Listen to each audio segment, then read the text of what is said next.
अभिवादन स्वीकार कीजिए ब्रजेश मिश्रा का और आप देखना शुरू कर चुके हैं द डिबेट।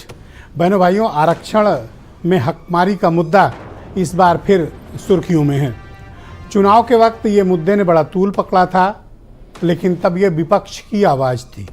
लेकिन अब इसमें सत्तारूढ़ दल के सहयोगी साथियों ने भी आरक्षण पर हक मारे जाने का मुद्दा उठाया है और स्पेशली ये मुद्दा उठा है नॉट फाउंड सुटेबल यानी NFS। और ये मुद्दा पत्र से लेकर सड़क से लेकर संसद भवन तक उठा है। लोकसभा में भी ये मुद्दा लालजी वर्मा ने उठाया है और उसके पहले अनुप्रिया पटेल जो सहयोगी दल हैं उन्होंने चिट्ठी लिख दी मुख्यमंत्री को कि आरक्षण में पिछड़ों का हक मारा जा रहा है। बहन भाइयों, ये गंभीर मामला है। गंभीर इस दृष्टिकोण से है कि इसने चुनाव को फिर से राजनीतिक रूप से पुनर्परिभाषित किया। अब ये मुद्दा सहयोगी दलों ने भी बीजेपी के उठा लिया है, लिहाजा भारतीय जनता पार्टी के लिए ये मुद्दा उसके लिए परेशानी का सबब बनता जा रहा है।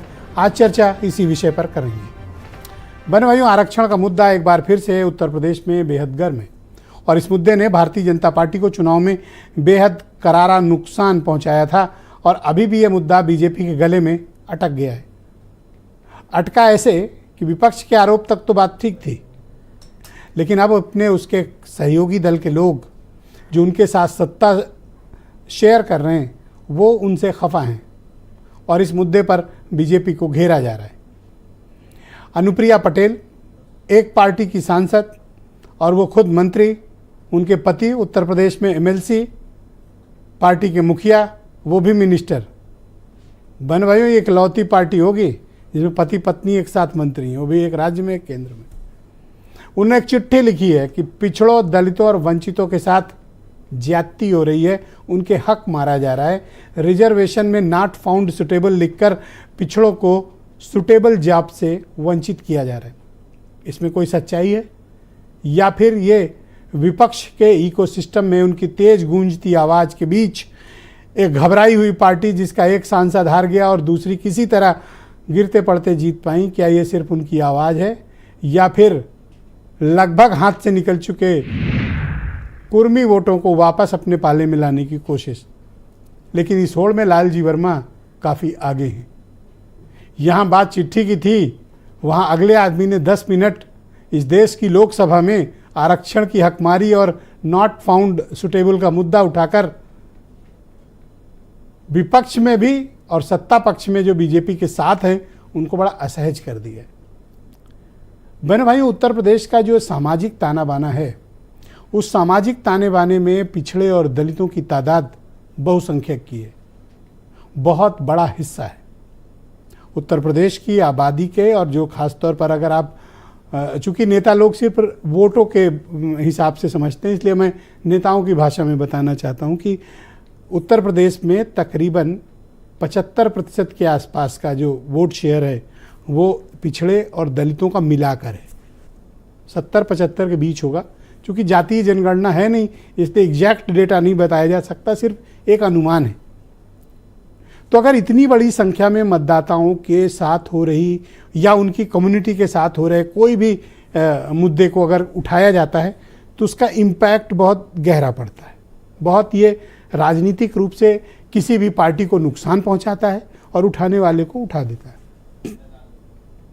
क्या वाकई में ऐसा हो रहा है उत्तर प्रदेश में कि नॉट फाउंड सुटेबल किए जा रहे हैं? दरअसल पेपर लीक के मुद्दे, उत्तर प्रदेश में तकरीबन 10 से 11 ऐसी परीक्षाएं हैं जिनके पेपर लीक हुए, रद्द हुए, दोबारा हो नहीं पा रहे हैं। भर्ती आयोगों की निकम्मेपन, फॉलोअप न होना, सरकार के विल पावर की कमी ये परीक्षाएं कराने और जॉब देने में की वजह से ये बड़ा नुकसान पहुंचा रही। वैसे तो समझा जा रहा था कि शायद चुनाव में झटका खाने के बाद बीजेपी इस दिशा में कोई कड़े कदम उठाएगी। अब तक कड़े कदम तो नहीं उठाए गए, लेकिन भीतर बैठे लोगों ने कड़े कदम जरूर उठा लिए। जो डटकर खड़े होते थे वो चिट्ठी लिखने लगे हैं, यानी एक दरार आ गई। हालांकि अनऑफिशियली सरकार की तरफ से अनुप्रिया को बड़े करारे जवाब मिले कि ऐसा कुछ नहीं है, ऐसा हो ही नहीं रहा है, ऐसी पॉलिसी ही नहीं है। लेकिन अनुप्रिया अपने बयान पर कायम और उन्होंने कहा लखनऊ में अपनी पार्टी के एक कार्यक्रम में कि उन्होंने ऊपर बता दिया है, ऊपर मतलब यहाँ होता है दिल्ली को बता दिया है और यहाँ भी जानकारी मिला दी है, लेकिन अभी समाधान नहीं निकला है। 69,000 शिक्षक भर्तियों में भी आरक्षण का मुद्दा एक बड़ा मेगा सब्जेक्ट है। और स्पेशली जो हायर एजुकेशन के का डिपार्टमेंट है, जिसमें यूनिवर्सिटीज़ आती हैं, डिग्री कॉलेजेस आते हैं, वहाँ जो अपॉइंटमेंट हैं उसमें उसकी प्रक्रिया पारदर्शी नहीं है। उसमें आरक्षण के नियमों का पालन नहीं हो रहा, क्योंकि उसमें कुछ शिथिलताएं हैं। उन शिथिलताओं का फ़ायदा उठाकर एक अपर कास्ट के लोगों को ज़्यादा नौकरी दी जा रही, ऐसे आरोप हैं। डेटा इसका आधिकारिक रूप से नहीं, क्योंकि डेटा जारी नहीं हुआ, वरना ही पता चलता कि इन आरोपों में कितना दम है। तो क्या ये मुद्दा बीजेपी को डिफेंसिव करता है, या फिर बीजेपी वाकई में इस तरह के किसी भेदभाव का शिकार नहीं है, और ये जो सत्ता की मलाई खा रहे हैं उनके अपने सहयोगी हैं, अब तो वो भी आंख दिखाने लगे हैं? अगर अंदर से कुछ आवाज़ें आ रही हैं तो इट मीन्स कुछ है, और अगर कुछ नहीं है तो अब तक बीजेपी के राजनीतिक नेतृत्व ने इस बारे में अनुप्रिया को जवाब भी नहीं दिया है। तो क्या वाकई में आरक्षण की हकमारी हो रही है, या सिर्फ ये अपने गायब हो चुके बची हुई राजनीतिक ज़मीन को बचाने की एक कोशिश मात्र?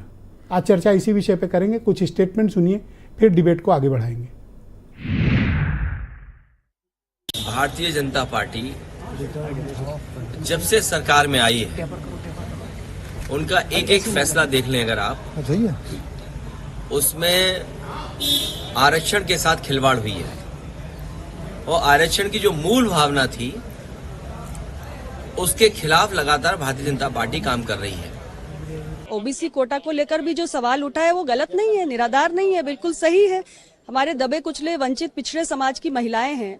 जब हम महिलाओं के प्रतिनिधित्व को बढ़ाने की बात करते हैं तो ये एक बहुत बड़ा विषय है, क्योंकि देश की आबादी 142 करोड़ है, उसमें महिलाओं की आबादी 70 करोड़ है, पिछड़े वर्ग की आबादी 60% से ज्यादा है, तो पिछड़ी जाति से आने वाली महिलाओं की भी बड़ी आबादी है। संविधान को बनवाने वाले criminal tribes act inquiry committee अर्थात समय नंगार 1949-50 से प्रभावित 578 जातियां हैं जो पाइपलाइन में, रोड पर है, पॉलीथीन में है।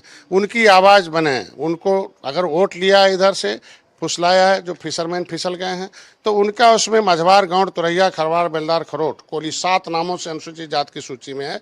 हाई कोर्ट ने कहा है कि मामला केंद्र का है, तो केंद्र में उसकी आवाज़ उठाएं, संविधान के उस पन्ने को लागू कराएं। पक्षियों द्वारा अफवाह फैलाई गई कि आरक्षण खत्म हो जाएगा, संविधान बदल जाएगा, और अफवाह बहुत लंबे समय तक नहीं चलता है। जनता सही चीज़ों को समझ जाती है बहुत जल्द, और जिन लोगों ने अफवाह फैलाया था उनको आने वाले दिनों में जनता ही जवाब देगी। कोई नाराज नहीं है, वो भारतीय जनता पार्टी और सरकार के अंग हैं और मंत्री हैं, कोई नाराज नहीं है। तो बहनों भाइयों, आज के कार्यक्रम को आगे बढ़ाते हैं। मेरे साथ संजय सिंह मौजूद हैं, भारतीय जनता पार्टी के सीनियर लीडर हैं। मनोज काका समाजवादी पार्टी के प्रवक्ता हैं। राहुल राजभर उत्तर प्रदेश में कांग्रेस कमेटी के प्रवक्ता, और उत्तर प्रदेश के जाने माने पत्रकार राजेंद्र गौतम जी मेरे साथ मौजूद हैं, और एसबीएसपी के नेशनल जनरल सेक्रेटरी और प्रवक्ता अरुण राजभर, और वीरेंद्र सिंह जी हमारे स्टेट हेड। आप सभी का शुक्रिया, धन्यवाद इस सामाजिक